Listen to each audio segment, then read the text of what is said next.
This is called the idea of order on Stinson Beach. And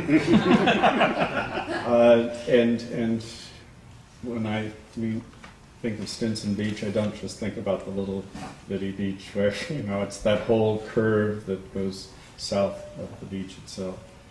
So, and this is the sort of thing, my wife and my older daughter have never been to California, but I was thinking of my wife and my older daughter when I wrote this poem. And some of the things that my older daughter did and said enter in there. First, they eat. She has brought a blanket, which she spreads in the sand and insists the food be eaten upon it, bread and cheese and sliced green apples, little boxes of juice, and for dessert, a bag of sugarless gummies in the shape of worms. It's a gray noontime, and the fog gathering over the Farallones promises a cold and difficult return home.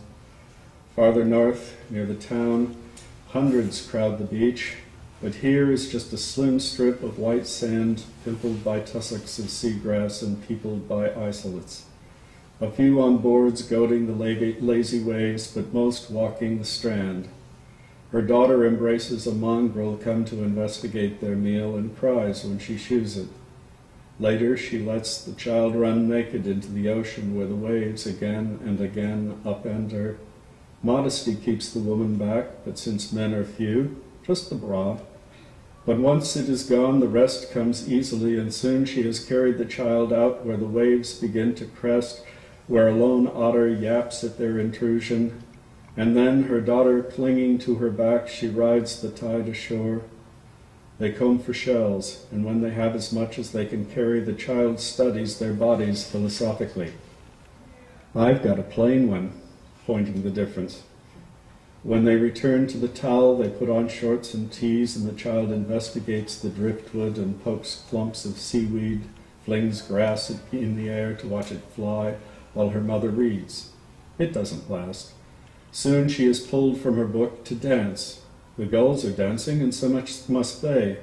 Bronze against white sand, dwarfed by the hills, the sky, the deep-chested sea, among a dozen dead campfires circled with driftwood, clots of rubbery seaweed turning brown in the sun, while the breeze whips their hair into tangles. The woman has been trained. She can focus all around her into the space where her body was, the point of her feet, arc of her arms, line of chin and breast, contrive a language, hands full of opinions, thighs that abstract the gravity they defy, feet pointed like the nibs of pens, writing a tale that disappears in the moment of its creation, the voice of God cleaving the air. Above the hungry waves, the gulls hang in eternal apprenticeship. Nothing in the necessary beauty of their flight can take them beyond themselves. The sea steals her tracks, leaves not even that ephemeral signature. The child does not care for such pretensions. She writes a different tongue, a brio of prances, hops, dizzying spins. Here is pure abandon beyond even nature.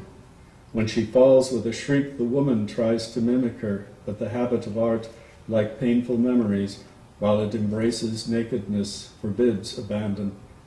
No film can capture this right, for like those bits of energy that briefly become elemental, those chips of almost nothing from which all else contrives, these two live in transition. There are sugarless cookies and apples, in spite of the rising wind, harbinger of a fog now settling over the Farallones.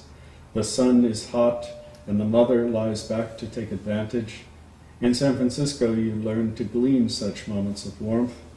The child putters among the grasses, gathers bits of shell of glass. Her mother wakes suddenly, groggy, afraid at having dozed off without the child beside her. Fear makes her brusque. They are going home, now. Mom has much left to do. In her plastic pail, the child has gathered the wealth of her day. With hardly a glance, folding the towel, her mother tells her, "Get rid of that trash." The girl backs away. "No, they're mine." No is not a word the mother tolerates. She reaches to take the bucket, and the girl runs. Sand is her element. The woman cannot catch her. Fine. Motherhood has taught her patience, but the child is wary. At least get rid of the jellyfish. The child is holding the remains of one up to the light, a fat, translucent disc without tentacles, the prettiest of all her wonders. No, she will not sacrifice. So her mother stomps off, if one can stomp in sand, and warily she follows, the bucket squeezed to her breast, won't enter the car until her mother has, and gets in the back, straps herself in. By now, Mom has regained her perspective, remembers the tears when she threw out the Halloween treats after Valentine's Day. But her daughter does not trust the change, and clutches the bucket all the way home. When her mother opens the door, she sidles quickly away and out the other side. Home, the woman sheds her suit, runs a bath, fixes herself a drink, studies the faint undulation of stretch marks on her skin like the waves the wind makes on sand.